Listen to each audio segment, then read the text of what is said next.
So I'm in the van on the way to the airport, and the woman next to me, I strike up a conversation with her, and I ask her what she does for work. And she says, I'm a trainer. I train corporate people in the world. And I said, what do you teach? And she goes, I teach play. Play? I said, really? And she goes, so then I ask her, what do you mean by that? She says, well, businesses want people who are going to be really innovative and can think up new ideas. So we teach them how to think and be playful. I said, what did you do yesterday? She says, well, I was in Cleveland and the arena where the Cavaliers play, and we had the world's largest pillow fight with 11,000 business executives. I said, great. Then she turned to me very politely, and she said, what do you do for work? I said, I work with children. I work all over the country teaching reading and writing, and I was in Georgia where the county I worked in just canceled recess because the kids need more practice on their reading tests. So all year, these kids weren't allowed to go out in elementary school to go out for recess. And the irony was so thick you couldn't cut it with a chainsaw. It was like, we're cutting recess for kids, and we're spending millions to train business executives to play. At that moment, I decided to make a movie. It's called What Are Schools For? That's the name of my movie.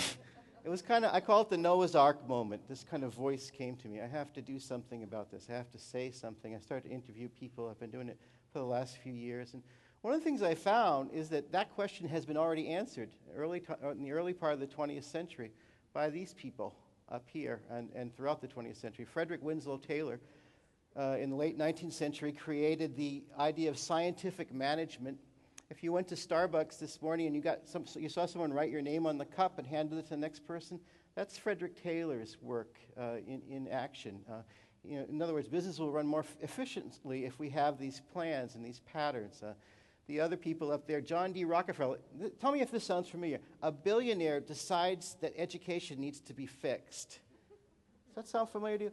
And we're going to actually make it run as efficiently as businesses. That was the idea. If you want to read about this, the book is Education and the Cult of Efficiency by Raymond Callahan, 1962.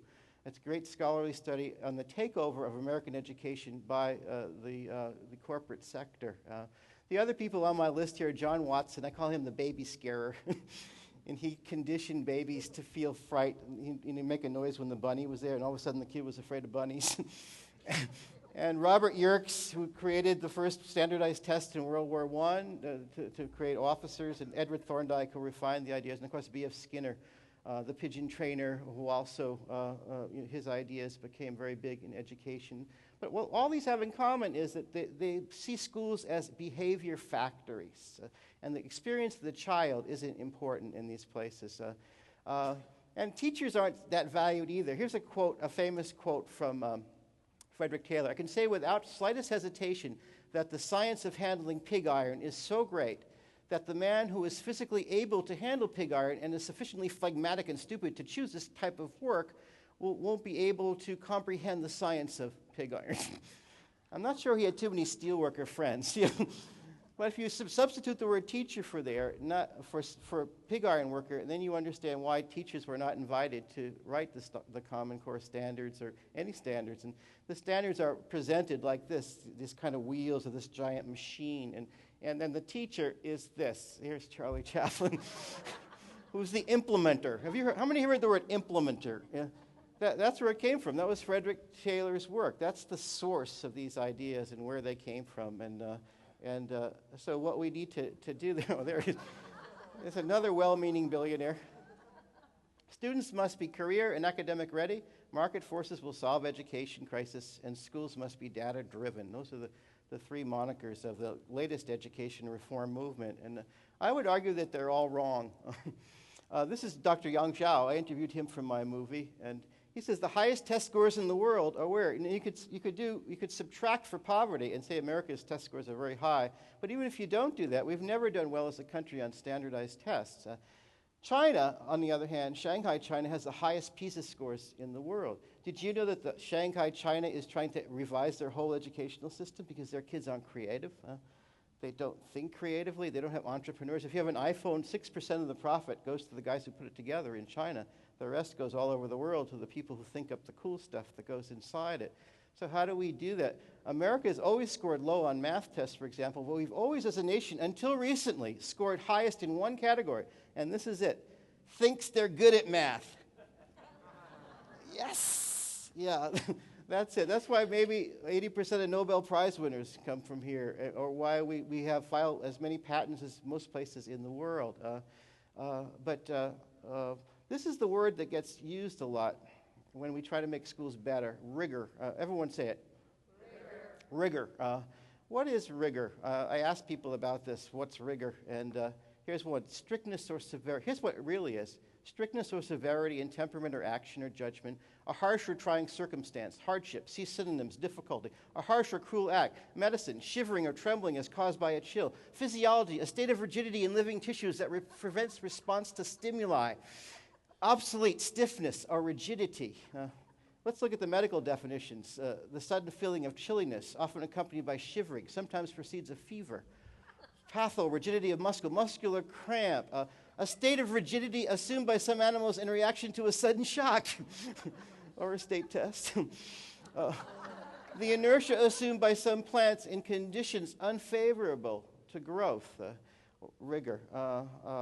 This is what Einstein says. I don't think we need to be accountable to that. We need to be accountable to Einstein. We cannot solve problems without the same thinking we use to create them. Or Piaget, the principal goal of education in schools should be to create men and women who are capable of doing new things, not simply repeating what other generations have done.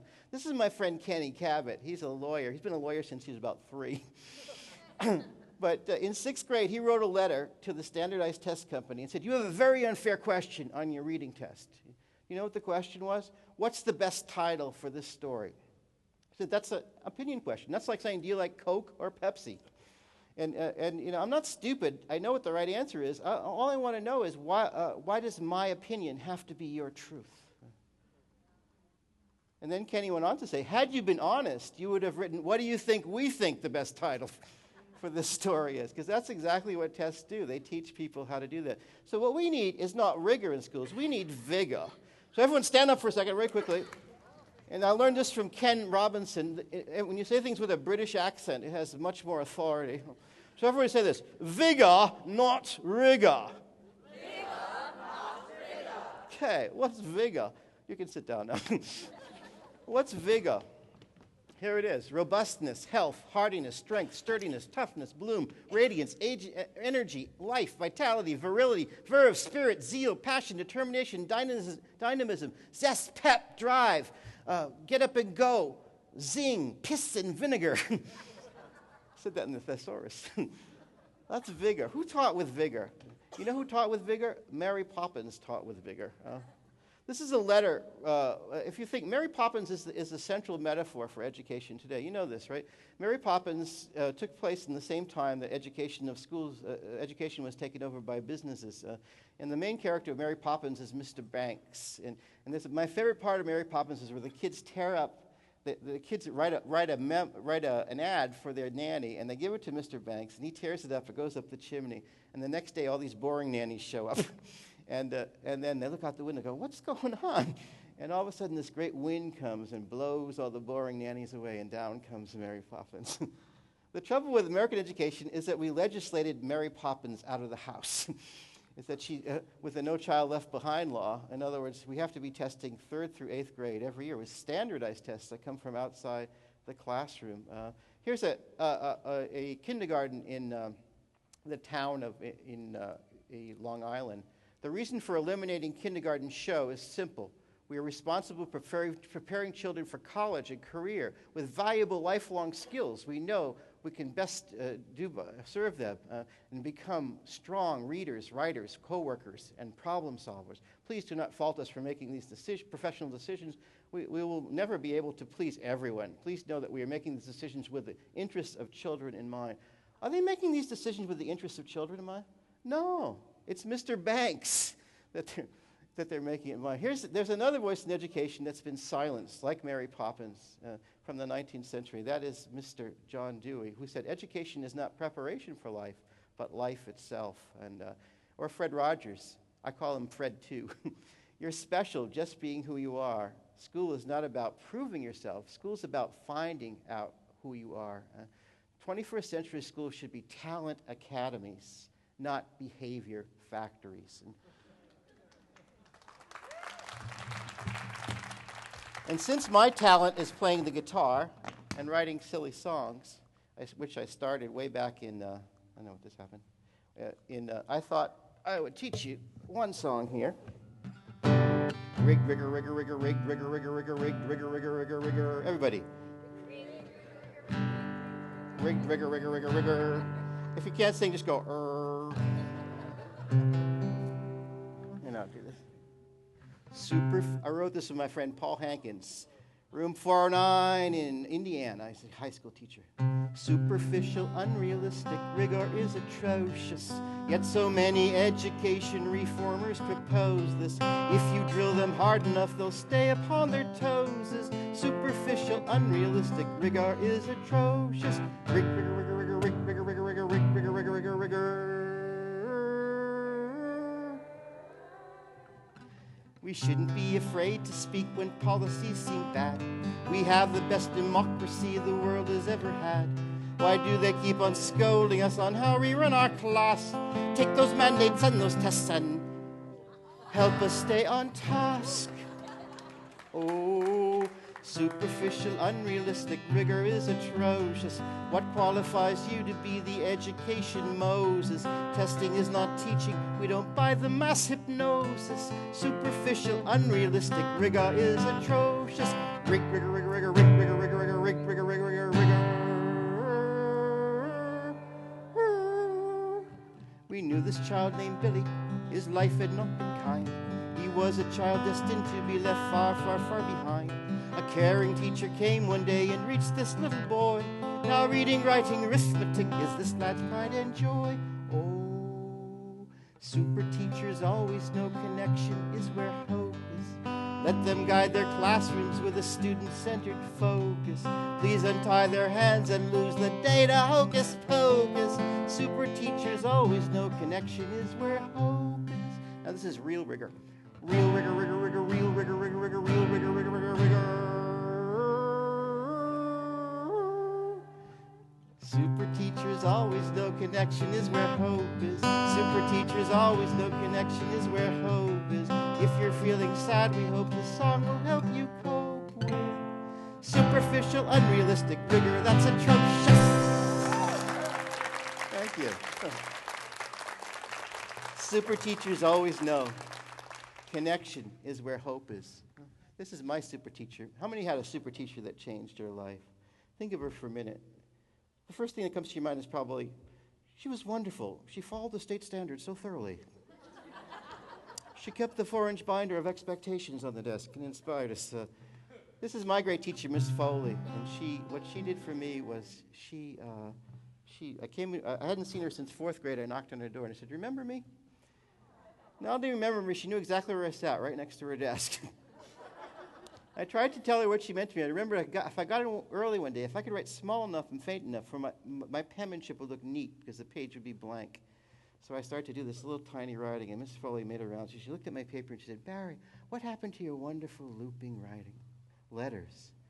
So many years later, I went to see her last week, and there's a picture. She's 91 years old now. But she was that teacher that did for me what Fred Rogers says. I don't think anyone can grow unless he's loved exactly as he is now, appreciated for what he is rather than what he will be. And that's what our schools need to be able to do. Parents have to take back the schools. And so this is a song. It's called "More Than a Number." There's a website called UnitedOptOut.com. If 5% of parents opt their kids out of these tests, the tests have to stop. And we can use that same money to buy books, those 10,000 books, so that we have more than one book in 300 for children of poverty. I wrote the song with my friend Amy Ludwig Vanderwater. She's a poet. That's her kids in front of the Department of Ed. I'm quiet in the classroom. I don't always raise my hand. I don't always answer questions. I don't always understand. But I have ideas when I stare up at the sky. My sister likes to tease me for always asking why. And I'm more than a number, more than a grade. I know the constellations, here's a painting I made. I read books in my closet, I will not be a two.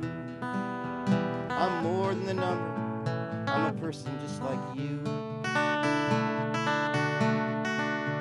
I speak one language here and another in my home. I daydream in both languages whenever I'm alone. I'm good at climbing trees, Mom's teaching me to sew. I am full of secrets a test will never know. And I'm more than a number, watch me fold this plane. I snuggle with my beagle, there's music in my brain. Someday I'll go to Egypt, but I'll never be a two. I'm more than a number, I'm a person just like you.